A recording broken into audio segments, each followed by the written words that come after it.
next stop at Angkor Park is the great city called Angkor Thom. Founded by Angkor's greatest king, Jayawarman VII, this walled city was built at the end of the 12th century and is known for its 148-foot temple called the Prasat Bayon.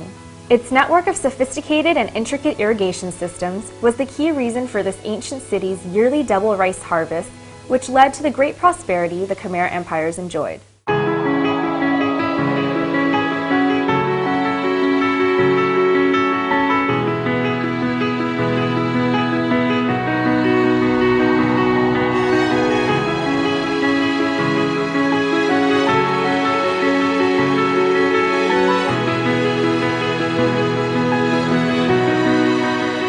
Covering an area of 9 square kilometers, Angkor Thom was also the last and most enduring capital of the Angkor Empire.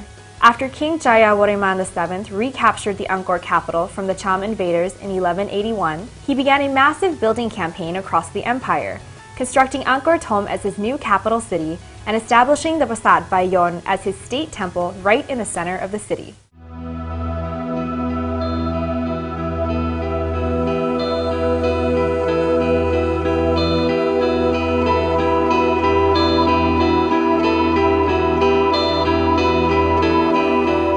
There are 5 gates to the city, 1 for each cardinal point, plus the Victory Gate leading to the royal palace. Each gate is crowned with 4 giant faces. And one of the most interesting features of Angkor Thom is the focus of the city, Prasat Bayon.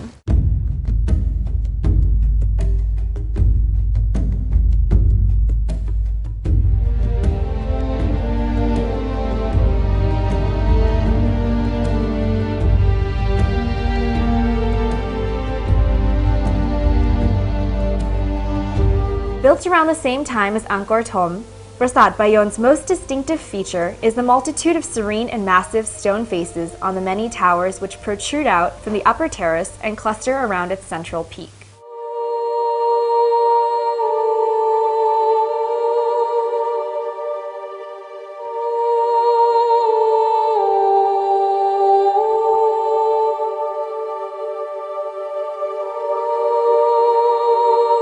The Bayon was the last state temple to be built at Angkor, and the only Angkorian state temple to be built primarily as a Mahayana Buddhist shrine dedicated to the Buddha.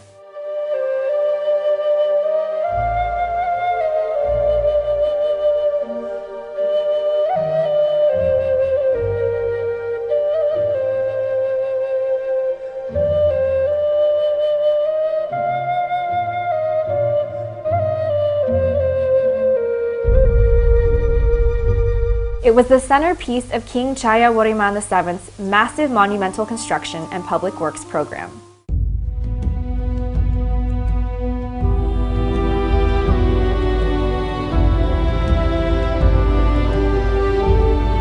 The temple is also known for 2 impressive sets of bas-reliefs, which contain an unusual combination of mythological, historical, and mundane scenes.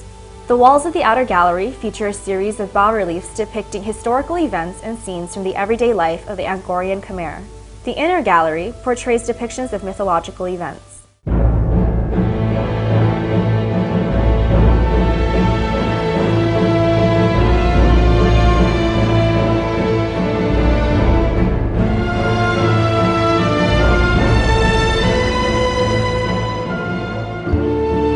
If you're a fan of the adventure film Lara Croft Tomb Raider, you should be able to recognize some of these movie backdrops as Lara Croft goes in search of the Triangle of Light.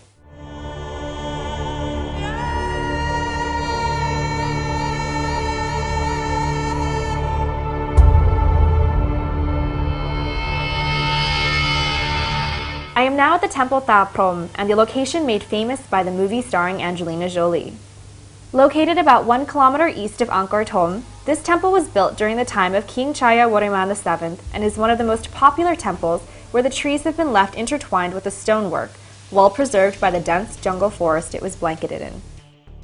At first glance, it may seem as if it's in a state of disrepair, but upon closer look, you'll actually see it's a stunning display of the embrace between nature and human handicraft.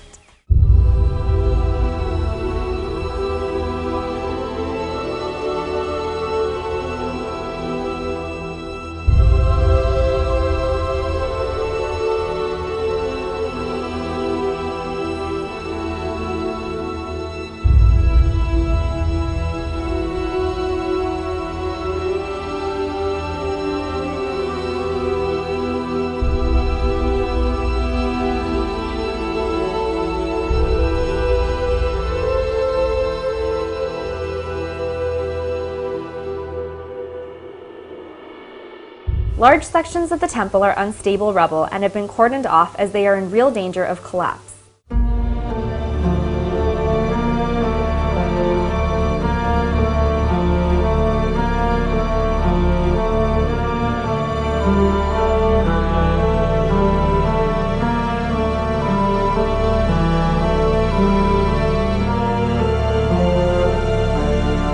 Restoration work began about 3 years ago on the Temple Traprom's roofs, walls, courtyards, and chambers to halt any further degeneration. On top of that, most of the plants and shrubs have also been cleared away from the site, and some of the trees are being removed.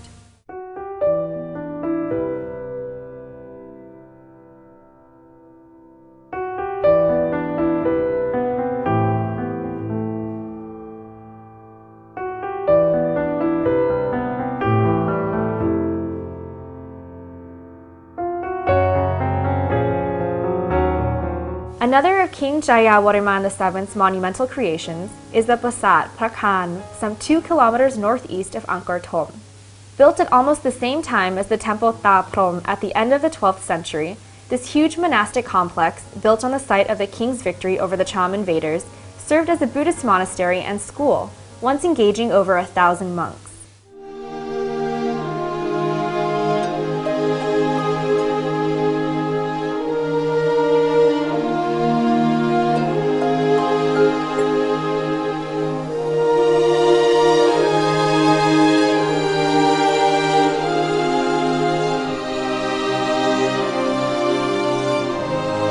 For a short period of time, it was also the residence of the king during the reconstruction of his permanent home in Angkor Thom.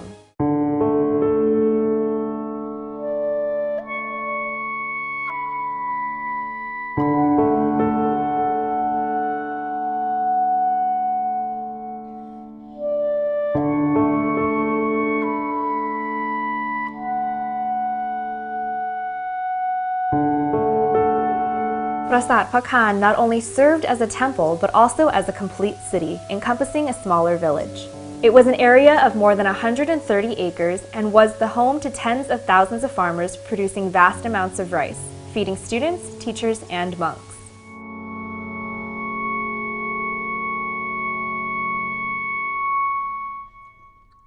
Part1 means holy or sacred sword, architecturally similar to Temple Taprom, which King Jayawarman VII dedicated to his mother. This place is dedicated to his father.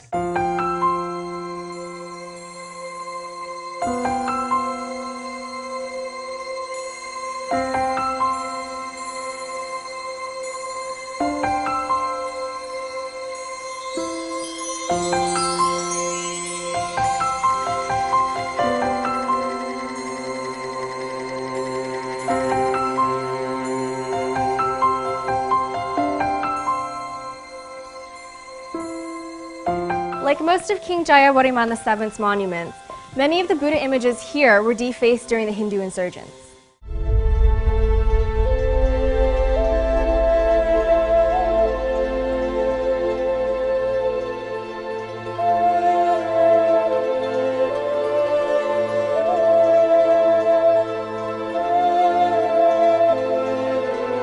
Some of the Buddha images in the central corridor have even been crudely carved over with images of bodhisattvas. So you can see here, the original Buddha image has his legs down with his knees out, and in the new version, they tried carving the knees up, and they added a beard.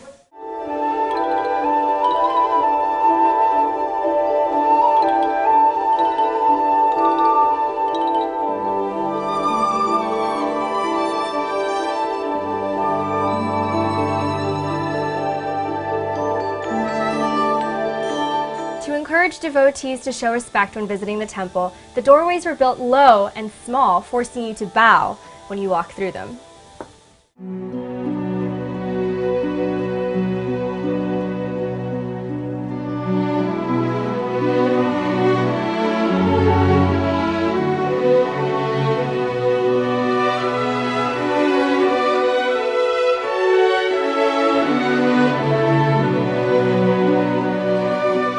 Legend has it that the sacred sword that Part1 was named after was once kept in this uniquely columned building behind me.